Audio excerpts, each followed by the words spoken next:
नमस्कार, आदाब, सत श्री अकाल, जय भीम, जोहार। कोई भूमिका नहीं, न्यूज लॉन्ड्री की टिप्पणी वाले अतुल चौरसिया यही है।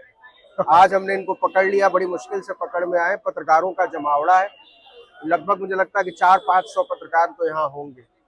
तो अतुल, इस जमावड़े पर गिरफ्तारी, उठाया जाना, मुकदमा, यूएपीए, इन सब पर आपकी टिप्पणी क्या है? टिप्पणी का मतलब मैं पहली टिप्पणी यही है कि इस तरह की कोई भी कार्रवाई आप किसी भी एक ऐसे स्वस्थ लोकतंत्र में उम्मीद करते हैं कि जहां पर एक संख्या में 46 एक साथ 46-47 लोगों को, जिसमें बड़ी संख्या में जर्नलिस्ट है, रिपोर्टर है, पूर्व कर्मचारी, उठा लिया जाएगा।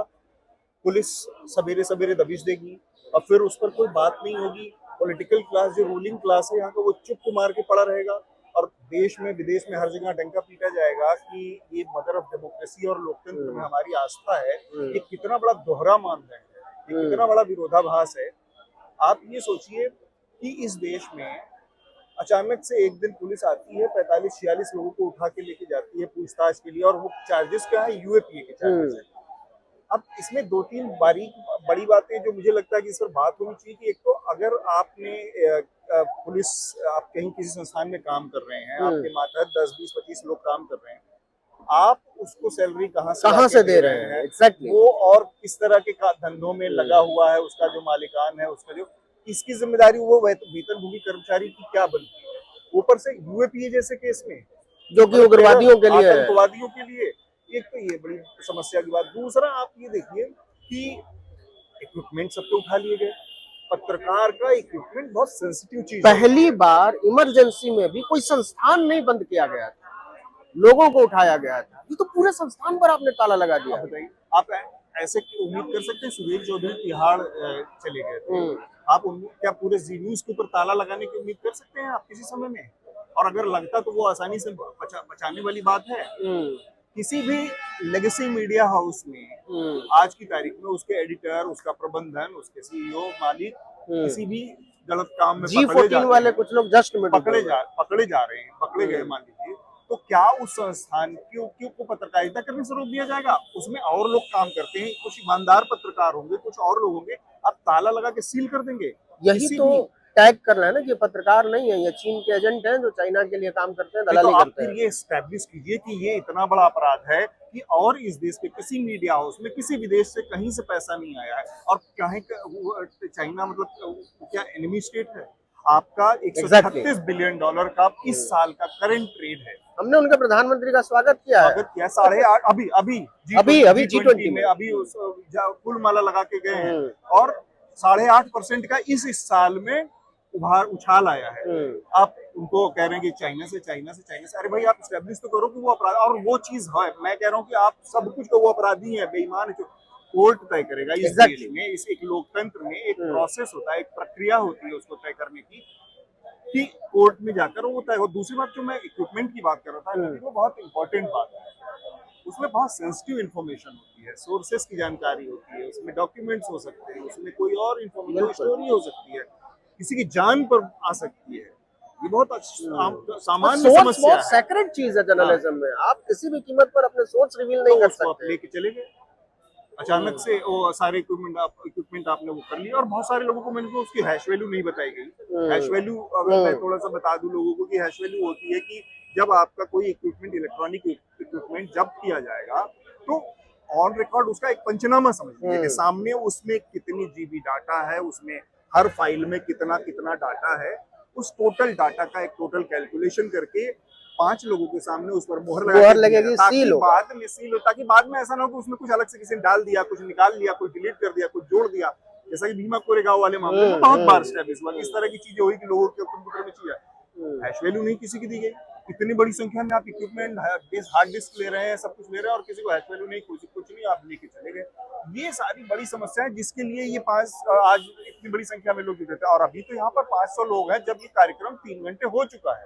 शुरुआत में यहाँ पर 1000 से ज्यादा लोग थे, और ये पहली बार बहुत दिनों बाद इतनी संख्या पत्रकारों की, और सब अलग अलग जगहों से आए। कुछ तो हमने देखा लखनऊ से बाहर से आए हैं केवल। बहुत सारे प्रोफेसर हैं, बहुत सारे छात्र हैं, बहुत सारे जर्नलिज्म के इंटर्न्स हैं, वकील हैं बहुत सारे। तो ऐसा नहीं है कि अगर सरकार को लग रहा था कि एक मैसेज दिया जाए कि आपको डर के रहना होगा, वो मैसेज तो नाकाम हो गया कम से कम। एक लिहाज से नाकाम हो गया, लेकिन दूसरे लिहाज से वो डर अपना काम कर गया। जैसे मैं बताऊं आपको कि बहुत सारे लोगों से मैं बात कर रहा था यहाँ घूम घूम के, तो बहुत सारे लोगों ने सामने आकर बात करने से मना कर दिया। जैसे कुछ लोग उसमें वो हैं जो किसी संस्थान के लिए काम करते हैं, वो सामने नहीं आना चाहते, लेकिन बहुत सारे इंडिविजुअल फ्रीलांस जर्नलिस्ट हैं, छोटे संस्थानों के लोग हैं, उनको उस तरह का इंस्टीट्यूशनल सपोर्ट नहीं है कि कोई ऐसी आफत आ गई तो कोई उनके साथ खड़ा होगा, कौन उनकी जमानत कराएगा, कौन थाना पुलिस कचहरी के चक्कर लगाएगा। ऐसा वो डर उन लोगों के अंदर बाकायदा चला गया है। ये डर निकालने का एक जरिया है कि इस तरह से लोग इकट्ठा हों और लोगों को मैसेज दें। भाई किसी डेमोक्रेसी में अल्टीमेटली मैं वही पहली शुरुआत वाली बात, आप हर जगह ढिंढोरा पीट रहे हैं, हम मदर ऑफ डेमोक्रेसी है, लोकतंत्र हमारे डीएनए में है और ये है और वो है, और आपने आज तक मीडिया से एक प्रेस कॉन्फ्रेंस नहीं की, एक सामने से बैठ के बातचीत नहीं करते। वो आपकी मर्जी है, ना करें, लेकिन मीडिया को इस तरह से डराकर कौन से लोकतंत्र का मैसेज आप दे रहे हैं? आप ही का शब्द चुरा लेते हैं, डंका पतन। 90 डिग्री के कोण पर झुके थे गांधी जयंती के दिन, और उसी के अगले दिन पत्रकारों को उठाया गया। उसी फोटो को मैं और थोड़ा सा एक्सप्लेन कर दूं तो उसमें 90 डिग्री पर 2 लोग बैठे हुए हैं। एक 90 डिग्री पर तनी हुई रीढ़ है और एक 90 डिग्री पर झुकी हुई रीढ़ है, वो तो दूसरी बात है। मसला ये है कि आपकी कथनी करनी में एक रूपता होनी चाहिए। अच्छा, हमारे साथ अब हृदयेश जोशी भी जुड़ गए। एनडीटीवी में हुआ करते थे, उसके बाद फ्रीलांस पत्रकारिता करने लगे, खासकर आदिवासियों पर और छत्तीसगढ़ के आदिवासियों पर हृदयेश का काम बहुत शानदार है। उत्तराखंड के पहाड़ों पर जोशी मठ पर पहले पत्रकार थे जिन्होंने कहा था कि ये पहाड़ जो है ये सस्टेन करने वाला नहीं है। तो हृदयेश, ये जो पत्रकारिता पर पहाड़ टूटा है या कहिए तोड़ा गया है, इस पर क्या लगता है ये कहाँ तक जाएगा? देखिए, मैं अपने क्षेत्र तक सीमित रहूंगा। जो आपने बात कही है कि जिस तरह से पर्यावरण पर और संसाधनों पर हमला हो रहा है, एक्चुअली सारी लड़ाई यही है। आप परंजय गुहा ठाकुरता जैसे पत्रकार जो लिख रहे हैं, वो एक्चुअली जो पूरी लड़ाई है, जिसे अंग्रेजी में कहा जाता है what lies land and what lies below the land, जमीन और जमीन के नीचे क्या है, और उसको लेकर सारी सरकारें आक्रामक रही हैं और सारी सरकारें इस बात को लेकर मामलों को बदलने की और छुपाने की कोशिश करती रही है। तो एक बहुत बड़ा संकट उन लोगों के लिए भी है जो संसाधनों पर लिख रहे हैं, केवल इंडिया में नहीं। अभी मैं एक रिपोर्ट पढ़ रहा हूँ इन दिनों जो तैयार हो रही है, और मुझे उसे छपने से पहले पढ़ने का मौका मिल रहा है। इंडोनेशिया से लेकर जो पूरा फिलीपींस और इंडिया में आदिवासी क्षेत्रों में जो कुछ हो रहा है, उसमें नियमों को बदलना, जैसे हमारे यहाँ जो अभी फॉरेस्ट कंजर्वेशन का जो एक्ट है 1980 का, उसमें जो बदलाव किए गए, वो बदलाव जो है पूरी परिभाषा को बदलते हैं, और परिभाषा को इस तरह से बदलते हैं कि जो सीमावर्ती क्षेत्रों में 100 किलोमीटर के दायरे में उन्होंने 100 किलोमीटर का दायरा रखा है कि वहां आपको बहुत सारी जो परमिशन है वो लेने की जरूरत नहीं है। इसका मतलब हुआ कि कई राज्य जैसे नॉर्थ ईस्ट जैसे हिस्से और हिमालयी राज्य पूरे जो है उनके हाथ से निकल जाएगा। तो इन चीजों को अगर आप लिखते हैं तो उसमें सवाल ये उठता है, क्या ये नेशनल सिक्योरिटी का इश्यू बना के पेश किया जाएगा? और आज की दुनिया में, आज की डेट में नेशनल सिक्योरिटी एक ऐसा इशू है जिसको लेकर आप बड़े मुश्किल में पड़ सकते हैं। आप तो लिख रहे हैं कि आप एक ऐसी सस्टेनेबल रोड बनाइए जो आपको हर वक्त उपलब्ध हो, लेकिन ये प्रोजेक्ट किया जाएगा कि आप एक चौड़ी सड़क का विरोध कर रहे हैं जो देश हित में नहीं है। तो अलग अलग बातें हैं। मैं जो कह रहा हूँ वो एक्चुअली देश हित में है, लेकिन आप जिस तरह से पेश कर रहे हैं देश हित को, उसमें आप मुझे देश हित के खिलाफ कर सकते हैं। तो ये बड़े कंसर्न है जो आज किसी भी जो रिसोर्सेस पर लिखने वाले पत्रकार के लिए मुश्किल। अभिषेक श्रीवास्तव हमारे साथ जुड़ गए हैं। अभिषेक जो है एक पत्रिका के संपादकीय विभाग में है, और इनका बहुत पॉपुलर पोर्टल है जनपद, जिसको आप सब लोग पढ़ते होंगे, जानते होंगे, बनारस के रहने वाले। अभिषेक, बड़ा सीधा सा मामला है कि सरकार ने डराने की कोशिश की थी निश्चित तौर पर, लेकिन मुझे लगता है कि कहीं ना कहीं ये इस पूरी घटना ने बहुत सारे पत्रकारों को मानसिक तौर पर एक ऐसी लड़ाई के लिए तैयार कर दिया है जिसके लिए शायद वो इससे पहले तैयार नहीं थे। मेरा मानना इसका उल्टा है। मुझे लगता है कि पत्रकार मानसिक तौर पर लड़ाई के लिए तैयार नहीं हुए हैं, बल्कि शायद वो थोड़ा पीछे हट गए हैं। अच्छा, हाँ, देखिए, ऐसा है कि आज के मीटिंग में कल कितने लोगों में छापा पड़ा? 30 लोग। और जो विक्टिम थे उनमें कितने लोग आए? ये अगर आप देख लें कि कितने लोग मीडिया में खुल के बोलने को तैयार हैं, कौन बोल रहा है और कौन नहीं बोल रहा है, आज परंजे के अलावा कोई नहीं रहा कोई यहाँ नहीं पे। है। मेरा कहना है कि ये जो सॉफ्ट टारगेटिंग है पत्रकारों की, ये बल्क में पत्रकारों को पीछे हटने को मजबूर कर रही है, उनको आगे आने को मतलब जो है प्रेरित नहीं कर रही है, ये मामला है। अतुल, आपको क्या लगता है कि जैसे ये खास तौर पर दिल्ली एनसीआर के पत्रकारों को निशाना बनाया, इससे ज्यादा आसान है छोटे शहरों को निशाना बनाना, क्योंकि डिजिटल मीडिया पर हमला हुआ है ना, तो बहुत सारे लोग हैं जो छोटे शहरों से काम कर रहे हैं और बहुत पॉपुलर है, उनकी आवाज का बहुत महत्व है, तो अगला निशाना उस तरफ होगा। ऐसा नहीं है कि उन पत्रकारों को, छोटी जगहों पर पत्रकारों को निशाना नहीं बनाया जा रहा है। आप देखिए कि अगर मैं एक छोटा सा उदाहरण रख दूं सामने आपके, तो किस तरह से उत्तर प्रदेश में एक नोटिफिकेशन सरकार की तरफ से आया था कि सरकार की छवि खराब करने वाले जो भी कवरेज होगी, उसका हर जिले का जो डीएम होगा वो एक लिस्ट तैयार करेगा और उस पर कार्रवाई की जाएगी, सरकार की छवि न खराब हो। अब आप ये कैसे कल्पना कर सकते हैं, सोच सकते हैं कि कोई स्टोरी आएगी, कोई रिपोर्ट आएगी और उससे सरकार की छवि खराब हो ना हो, इसका एक जर्नलिस्ट से क्या लेना देना। हम तो कमी को उजागर कर रहे हैं, या कोई गड़बड़ी है, जो काम नियम विरुद्ध है, काम नियमानुसार नहीं हो रहा, उस पर रोशनी डालना हमारा काम है। तो उत्तर प्रदेश, तो वो छोटी जगहों पर पत्रकार उसका निशाना बन रहे, बहुत बहुत बहुत उसका विभत्स और मैं कहूँ बहुत ही हमारे लिए डराने वाला एक उदाहरण है, जो कि मिर्जापुर में जब नमक रोटी वाला प्रकरण सामने आया, संयोग से वो पत्रकार अब हमारे बीच में जिंदा नहीं है, लेकिन उनको किस तरह से एफआईआर करके कि ये सरकार की के खिलाफ एक तरह से उनको भड़का रहे हैं और लोगों को सरकार की छवि खराब करे, तो इनको जेल में डाल दो, एफआईआर कर दो। ये हो रहा है। एक बात मैं कहना चाहता हूँ कि न्यूज लॉन्ड्री पर ही 2018 में मैंने एक प्रोग्राम का, इंडिया टुडे के जो राहुल कंवल हैं, उनके एक प्रोग्राम को रिव्यू किया, पॉपुलर केस रिव्यू किया था। उन्होंने जगदलपुर में जाकर एक शो किया था और सिमुलेटेड शो था, इसमें कहा था कि वो नक्सलवाद को में हैं और वो कर रहे हैं, तो मैंने उसको रिव्यू किया था एज ए रिव्यूअर, जो मेरा राइट है क्योंकि मैं मीडिया में काम करता हूँ, रिपोर्टर का फर्जीवाड़ा पूरा। मैंने उसमें एक बात लिखी थी, नहीं मैंने भाषा का भी इस्तेमाल नहीं किया, सोचिए मैं कर देता हूँ, आप कर रहे हैं। तो मैंने उसमें कहा कि कई बार ऐसा होता है कि इन इलाकों में जाकर छोटे पत्रकार, छोटे का मतलब जो नामचीन पत्रकार नहीं होते, वो हफ्तों तक पैदल जाके जाते हैं और वापस आते हैं, क्योंकि उनके पास कोई सबूत नहीं होता, वो स्टोरी फाइल नहीं कर पाते। और कई बार ऐसा होता है कि जितने बड़े पत्रकार बड़े शहरों में हैं, वो उनकी फुटेज लेकर जो बड़ा खतरा उठाकर लाए होते हैं, पूरे ब्रेकिंग न्यूज शोज करते हैं, इवन कई लोगों ने तो अवार्ड भी जीते हैं।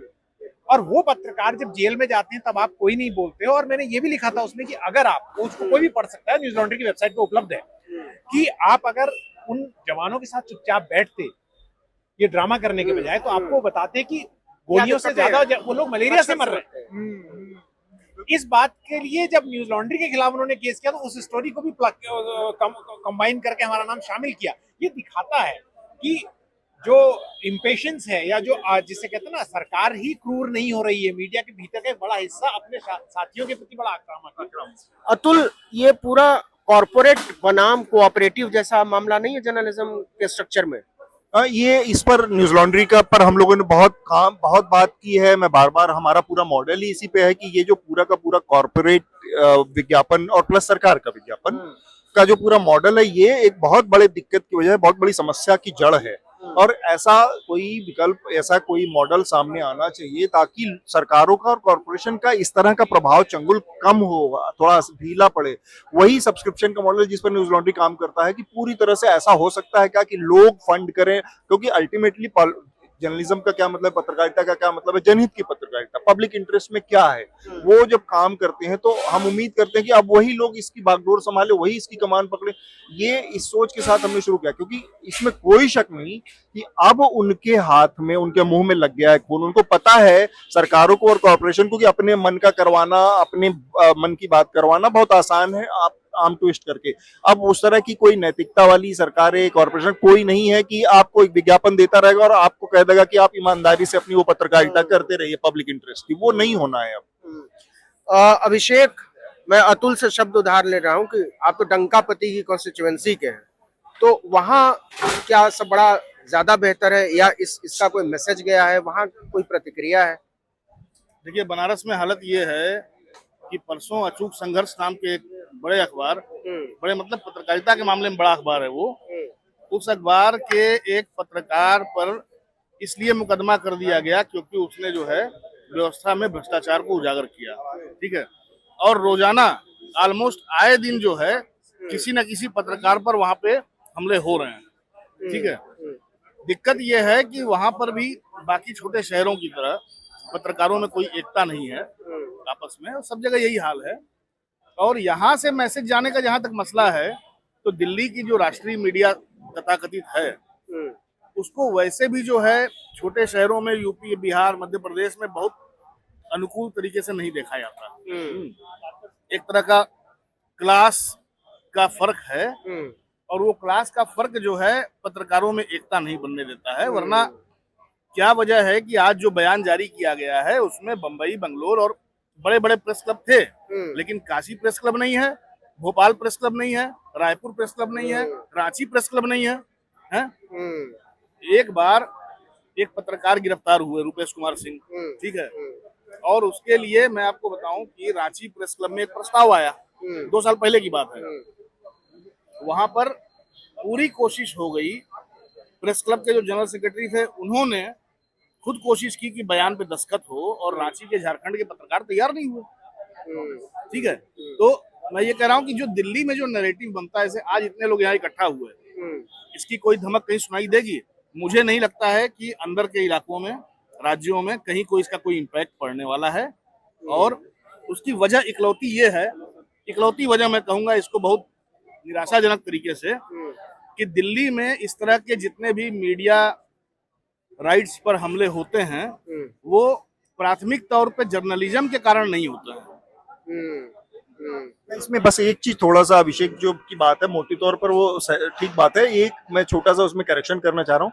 कई बार क्या होता है ना कि इस तरह की जो चीजें हैं ऊपर से नीचे पर्कुलेट करती हैं, है ना। तो अब जैसे आज का जो मसला है, इसकी सबसे अच्छी बात, जो सबसे खूबसूरत बात है, मैं तो उसकी बात करूंगा कि बहुत सारे मीडिया ऑर्गेनाइजेशंस ने, बहुत सारे मीडिया संस्थानों ने, बहुत सारे पत्रकारों ने मिलके जो एक ओपन लेटर जारी किया है, वो बड़ी अच्छी पहल है। कम से कम एक एज एन इंस्टीट्यूशन मीडिया एक अपील कर रहा है इस देश के एक और बड़े इंस्टीट्यूशन से, जुडिशरी से, सीजेआई से, चीफ जस्टिस ऑफ इंडिया से, कि ये ऐसा वक्त अब आ गया है कि बहुत हुआ।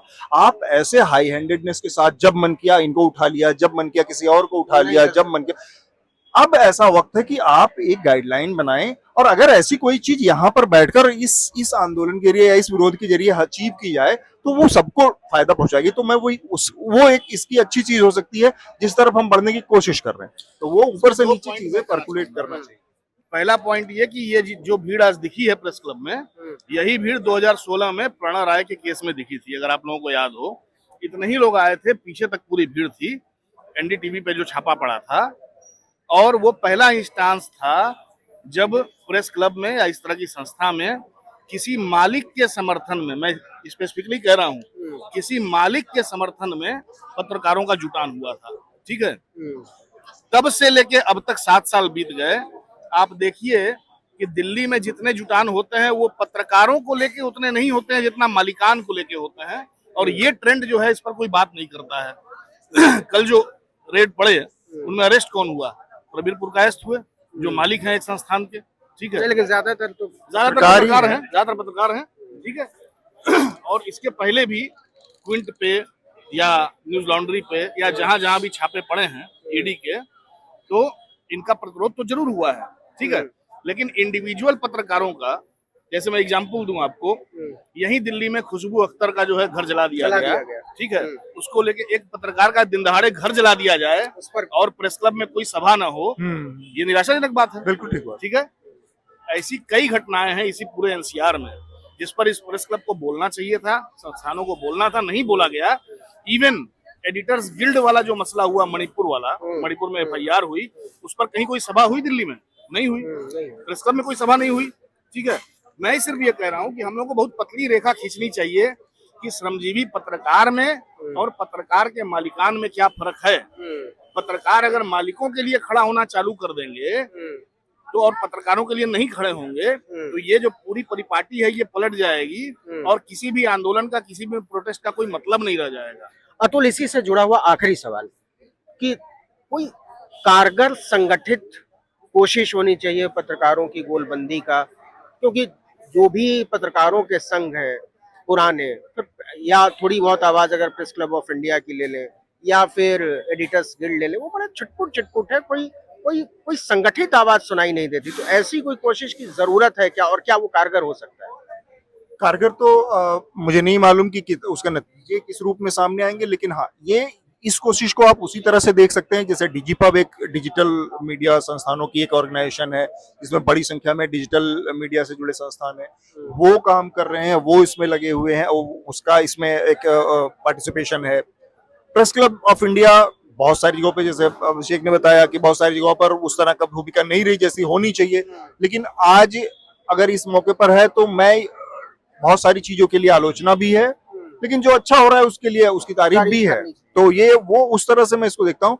निश्चित रूप से अगर ये जुटान नहीं होता या इस तरह की जुटानों का असर होता है, जैसे जिस एनडीटीवी वाले प्रकरण का जिक्र कर रहा हूँ, उससे सरकार दबाव में आई, वो फैसला रद्द करना पड़ा, वापस लेना पड़ा। इससे भी हम उम्मीद करते हैं, और ये तो उससे बड़ा एक तरह से हो गया क्योंकि इसमें बहुत सारे संगठन हो गए, किसी एक संस्थान का नहीं रहा, बहुत सारे संगठन इसमें शामिल हुए हैं, बहुत सारे लोगों ने अपनी राय रखी है और एक बहुत बड़ा रेजोल्यूशन गया है। हम उम्मीद करते हैं कि सीजीआई के साथ अब अपॉइंटमेंट की मांग की गई है कि उनके साथ एक डेलीगेशन जाएगा, यहाँ से बैठेगा, उसमें कुछ निकलेगा। तो ये सारी अच्छी चीजें हैं और उसमें उस नजरिए से देखना चाहिए। संगठन निश्चित रूप से एक बढ़िया तरीका हो सकता है, बजाय कि हम इंडिविजुअल लड़ाइयां लड़ें। तो निश्चित तौर पर सारे जमावड़े लगते ही इसलिए हैं कि कुछ बेहतर निकल कर आएगा। सारी कोशिशें अगर इंडिविजुअल के लेवल पर है, ऑर्गेनाइजेशनल लेवल पर है, संगठन के बतौर है, तो भी उम्मीद तो की ही जानी चाहिए कि कुछ बेहतर होगा। तो आपकी टिप्पणी के लिए बहुत बहुत शुक्रिया अतुल, और अभिषेक आपका भी अड़ी पर आने के लिए बहुत बहुत शुक्रिया।